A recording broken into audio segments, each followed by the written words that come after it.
Hello, everyone. Welcome to the Dysphagia Matters podcast. I'm Julia, and with me is Jule.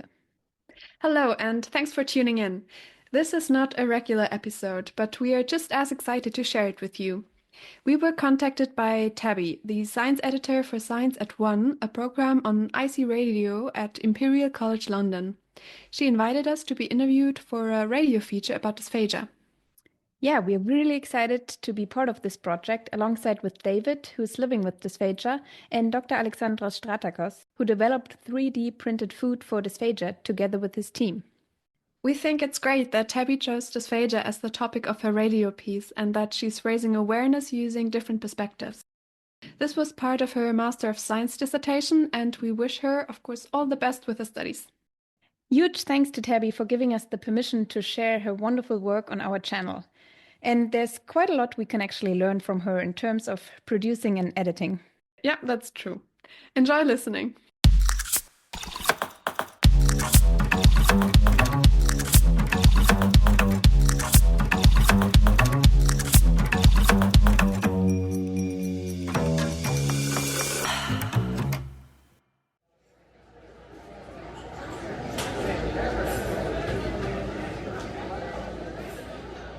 I want to go out to restaurants, and we like to, but we don't do it as much because I don't want. It's going to become a scene. We know we're going to choke, and start crying because we're choking so much, and people are going to ask, well, what's going on, or can we help? And no, you can't help, and what's going on is something you can't stop. So socially, it restricts you from wanting to go to certain places and including yourself in activities with your friends and family.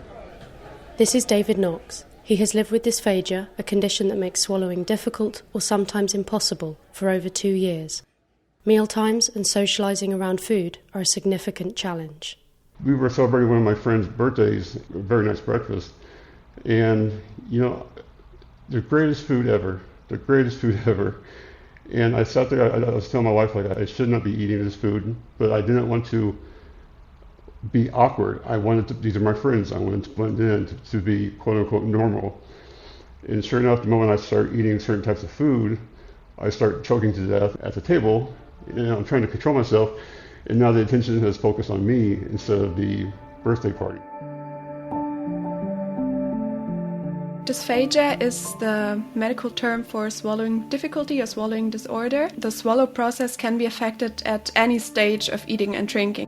Jule Hofhacker is a speech and language therapist and PhD researcher studying the diagnosis of dysphagia in people with Parkinson's and those recovering from strokes.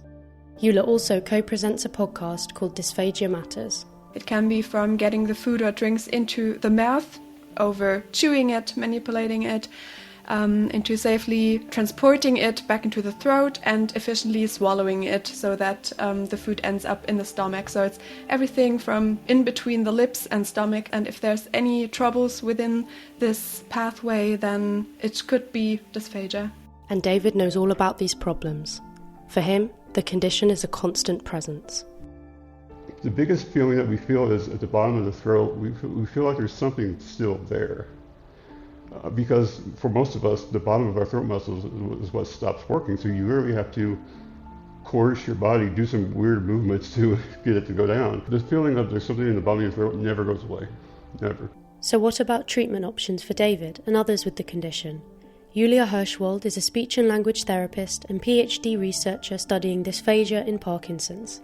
She co-presents the Dysphagia Matters podcast with Jule. We can mainly try and rehabilitate the swallow function. So, for example, strength training, kind of like if you go to the gym, strengthening your muscles, but also skill training, trying to improve the coordination of all the structures involved in swallowing. And then also trying to modify diets, so food and drinks, to make them more easily to swallow.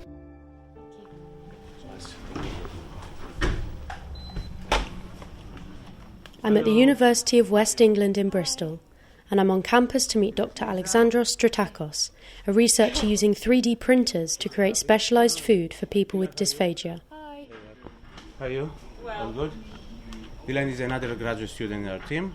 His exciting research, published earlier this year, uses 3D printing to create meals that are both dysphagia-friendly and nutritionally balanced. It's a significant improvement over previous studies that have focused on single-ingredient foods with limited nutrition. I explained all your cool stuff about your partners as well. What were the motivations behind starting this project? Like, what made you think 3D printers and food? In my group, and also myself as a scientist, as an academic, we are interested in tackling real-life problems. Dysphagia, producing appropriate food for people with dysphagia, is a real-life problem, a problem that is faced by many people, not just in the UK, but globally. Back in the lab, Alexandros shows me the printer in action. Gosh, it's a lot smaller than I was expecting it to be. Yes, because we're a lab. We are not interested in producing large amounts. But obviously in a food-producing environment, you'll have multiples of these printers or printers that are much larger in size. Right, because at the moment it's sort of the size of a microwave. Yes, but it's much more expensive than a microwave. I can imagine. Yes.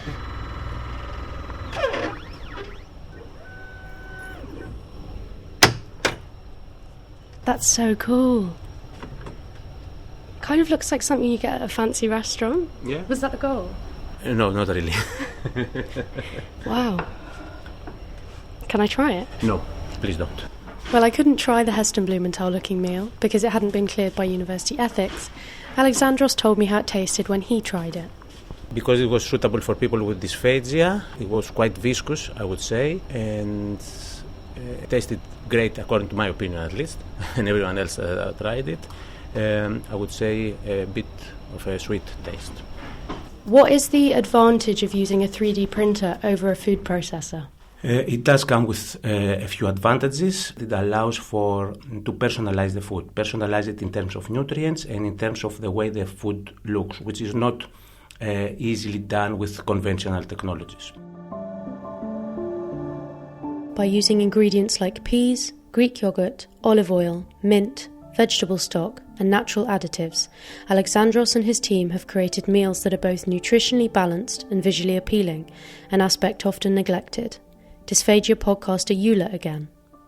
So what is important with foods is the consistency, the texture, but also what is often overlooked is the appearance of the food. This is also a very important part in the quality of life and in the enjoyment that food and drinks should bring to people. A final word from David. I think the idea of 3D printing food is something that's great, needs to happen, because we stop eating things that we should because we don't want to choke anymore. So if they could come up with foods that look easier to handle, or have all the nutrients and medicines inside of them, like I've read about, I think that would be great for us. Because I would never eat a puree, never have, never will. Right? So if they could make it look like something else, I'm on board with that. I think that'd be something of great help.